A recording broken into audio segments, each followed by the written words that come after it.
Hi friends, இன்னைக்கு பர்மாஸ் kitchen தமிழில் நம்ம ஒரு சூப்பர் ரெசிபி தான் பார்க்க போகிறோம்.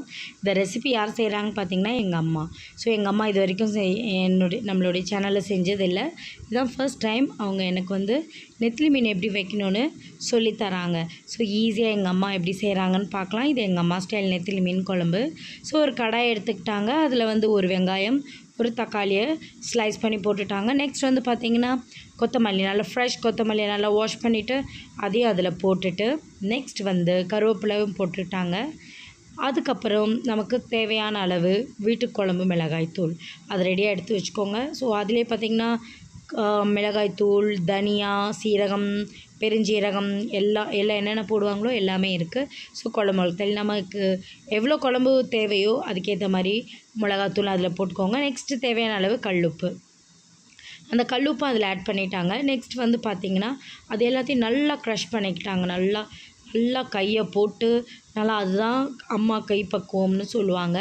ஸோ நம்ம கையில் பிசைகிறோம், ஹைஜீனிக்கெல்லாம் கையெல்லாம் நல்லா சுத்தமாக கழுவியாச்சு, ஒரு ப்ராப்ளமும் கிடையாது. இப்போ பார்த்திங்கன்னா நம்ம புளி கரைச்சி வச்சுருக்கோம். ஸோ அந்த புளி குழம்புக்கு தேவையான அளவு புளி, அந்த புளியவும் எடுத்து இந்த கலவையோடு நல்லா மிக்ஸ் பண்ணிக்கணும். ஸோ நல்லா எந்த அளவுக்கு நல்லா நம்ம அதை மசிக்கிறோமோ குழம்பு நல்லா திக்காகவும் நல்லா டேஸ்டியாகவும் இருக்கும். ஸோ மீன் குழம்பு யூஸ்வலாக வைக்கிறத விட இந்த மாதிரி ஒரு முறை நெத்திலி மீன் குழம்பு இப்படி தான் வச்சா ரொம்ப டேஸ்டியாக இருக்கும். ஸோ பார்த்திங்கன்னா இப்போது என்னென்ன போட்டிருக்காங்கன்னா வெங்காயம், தக்காளி, கொத்தமல்லி, மிளகாத்தூள், புளி அதெல்லாம் கரைச்சி ஒரு சைடு வச்சாச்சு. இன்னொரு கடாயில் கொஞ்சம் நல்லெண்ணெய் ஊற்றியாச்சு. நல்லெண்ணெய் ஹெல்த்துக்கு ரொம்ப நல்லது. ஸோ அதனால தான் நம்ம செசமி ஆயிலை நல்லெண்ணெய்ன்னு சொல்கிறோம். ஸோ நெக்ஸ்ட் வெந்தயம், தேவையான அளவு வெந்தயம் கொஞ்சம் கூட தான் போட்டிருக்காங்க. ஹெல்த்துக்கு ரொம்ப நல்லது. நம்ம எவ்வளோத்துக்கு எவ்வளோ புளி, மிளகாத்தூள் யூஸ் பண்ணுறோமோ இந்த வெந்தயம் நம்ம யூஸ் பண்ணும்போது நம்ம ரத்தத்தெல்லாம் சுண்டாது, நல்லா பேலன்ஸ்டு ஆகிடும், ஹெல்த்துக்கு நல்லது. ஸோ நெக்ஸ்ட் பார்த்திங்கன்னா ஆனியன் போட்டாச்சு. இதில் ஒரு ஆனியன் ஆட் பண்ணியிருக்கிறாங்க நம்மளை ஃப்ரை பண்ணும்போது தாளிப்புக்காக. ஸோ அதில் ஒரு கொத்து கருவேப்பிலை, ஸோ போட்டு எல்லாத்தையும் நல்லா ஃப்ரை பண்ணியாச்சு. நல்லா கோல்டன் கலரில் வர வரைக்கும் நல்லா இந்த ஆனியன் குக் ஆகணும். ஸோ அப்போ பார்த்திங்கன்னா நல்லா ஒரு குழம்பு நல்லா டேஸ்டியாக இருக்கும். ஸோ நல்லா ஃப்ரை பண்ணியாச்சு பாருங்கள். நல்லா ஒரு லைட் கோல்டன் வந்துருச்சு பாருங்கள். அதுக்கப்புறம் ஒரு தக்காளி எடுத்து இந்த வெங்காயம் வதங்குற கேப்பில் ஒரு தக்காளி கடன்னு கட் பண்ணிடுங்க. ஸோ நம்ம எல்லாமே பார்த்திங்கன்னா ஒரு குழம்பு வைக்கும் போதே எல்லாமே ரெடி பண்ணிவிட்டு வைக்கிறது ஒரு விதம். இந்த மாதிரி வெங்காயம் வதக்கும் போதே தக்காளி கட் பண்ணிடலாம், தக்காளி வதக்கும் போதே வெஜிடபிள்ஸ் கட் பண்ணிடலாம், வெஜிடபிள்ஸ் வரதுக்குள்ளே அங்கங்கே சின்ன சின்ன பாத்திரங்களை கழுவி முடிச்சிடலாம். ஸோ இந்த மாதிரி பண்ணோம்னா எல்லா ஒர்க்குமே ஒரே டைமில் பேலன்ஸ்டாக முடிஞ்சிடும். ஸோ இப்போ பாருங்கள் வெங்காயம் நல்லா வதங்கிருச்சு. ப்ளஸ் ஒரு தக்காளியை நல்லா ஆட் பண்ணிட்டாங்க. தக்காளி, வெங்காயம் எல்லாம் நல்லா ஒன்றுக்கு ஒன்றா மர்ஜ் ஆகணும். நல்லா எல்லாம் ஒன்றோடு ஒன்று கண்ணுக்கு தெரியாமல் நல்லா கலந்து வர அளவுக்கு வதக்கணும். ஸோ தக்காளி வதங்கிருச்சு. நெக்ஸ்ட் ஒரு சிட்டிகை 1/2 டேபிள் ஸ்பூன் மஞ்சள் தூள் ஆட் பண்ணியிருக்காங்க. ஸோ அதில் ஆட் பண்ணிக்கலாம். ஸோ மீன் குழம்பு யூஸ் பண்ணுறனால இந்த இடத்துல இஞ்சி பூண்டு ஒரு 1/2 டேபிள் ஸ்பூன் போட்டுக்கலாம். நம்ம வீட்டில் இமீடியட்டாக இல்லை, ஸோ அதனால் அதை அவாய்ட் பண்ணியாச்சு. நம்ம வீட்டில் இருந்ததுன்னா இஞ்சி பூண்டு அதில் இந்த டைமில் வெங்காயத்தில் போட்டுடணும்.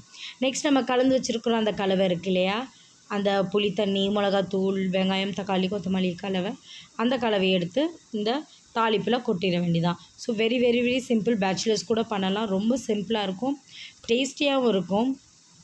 ஸோ நல்லா பண்ணிவிட்டு நல்லா மிக்ஸ் பண்ணி விடுங்க. அந்த புளி தண்ணி, மிளகா எல்லாம் நல்லா ஒன்றா கலந்து வரட்டும்.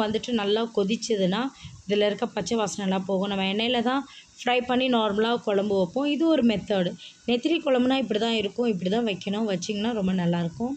ஸோ இப்போ பாருங்கள் நல்லா அந்த கொதிக்குது. நல்லா கொதித்து வந்துச்சுன்னா அதில் இருக்க பச்சை வாசனை, புளி தண்ணி எல்லா பச்சை வாசனையும் போயிடும். ஸோ ஒரு 2 மினிட்ஸ் மூடி வைங்க. மூடி வச்சு நல்லா கொதிக்கட்டும். இப்போ பாருங்கள் நல்லா கொதிச்சிருச்சு. இப்போ குழம்புக்கு தேவையான அளவு நம்ம தண்ணி ஊற்றிக்கலாம். இது ஏன் தண்ணி இந்த கலராக இருக்குதுன்னு நினைக்காதீங்க. நம்ம அந்த கடாயில் கலந்து வச்சுருந்தோம் இல்லையா, அந்த கடாயை அலசி ஊற்றுற தண்ணி தான். ஸோ எதையும் வேஸ்ட் பண்ணக்கூடாது. ஸோ அந்த தண்ணி தான்.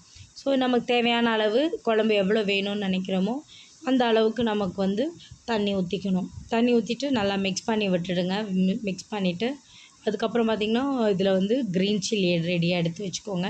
ஸோ அதை ஸ்ப்ளிட் பண்ணணும்லாம் அவசியம் கிடையாது, அப்படியே போட்டுருங்க. ஸோ ஜஸ்ட் ஃபார் ஒரு ஃப்ளேவர். நல்ல ஒரு மீன் குழம்புக்கு அந்த பச்சை மிளகாவுடைய அரோமா நல்ல ஒரு கமன்னு நல்ல வாசனையாக இருக்கும். ஸோ அதுக்கு தான் இந்த பச்சை மிளகா நம்ம ஆட் பண்ணுறோம். ஸோ ஆட் பண்ணிவிட்டு இதுவும் நல்லா கொதிக்கட்டும். கொதிச்சுட்டு நல்லா நெத்திலி மீனை நல்லா க்ளீன் பண்ணி நல்லா வாஷ் பண்ணி ஒரு 5 to 6 ஒரு 3 to 5 டைம்ஸ் நல்லா வாஷ் பண்ணுங்கள். நல்லா மீன் வந்து நல்லா வெள்ளையாக இருக்கணும், அந்த அளவுக்கு வாஷ் பண்ணிவிட்டு அட் த சேம் டைம் உடஞ்சிடக்கூடாது. ஸோ நல்லா மீன் நெத்திலி மீனை வாஷ் பண்ணியாச்சு. ஸோ அதை அப்படி ஜஸ்ட் அந்த குழம்புல போட்டிங்கன்னா போதும். ஒரு மீன் போட்டு ரொம்ப இப்படி அப்படின்னு கிண்டுனோம்னா ஃபுல்லாக கூலாக போயிடும். ஸோ ஜஸ்ட் ஜென்டலாக ஒரே ஒரு தடவை ஜென்டலாக கிண்டணும். ஒரே ஒரு தடவை மட்டும் கிண்டினா போதும். அதுக்கப்புறம் நம்ம கிண்டணும்னு அவசியம் கிடையாது. ஸோ தேவையான அளவு புளி கிளி எல்லாம் ஊற்றியாச்சு, ஃபிஷ் போட்டாச்சு. இப்போ நல்லா ஒரு 2 minutes அகெயின் மூடி வைங்க.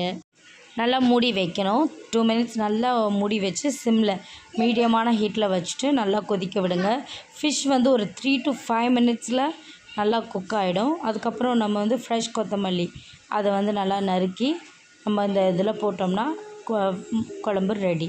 ஓகே ஃப்ரெண்ட்ஸ், தேங்க்ஸ் ஃபார் வாட்சிங். Like, share, comment and subscribe my channel. Thank you.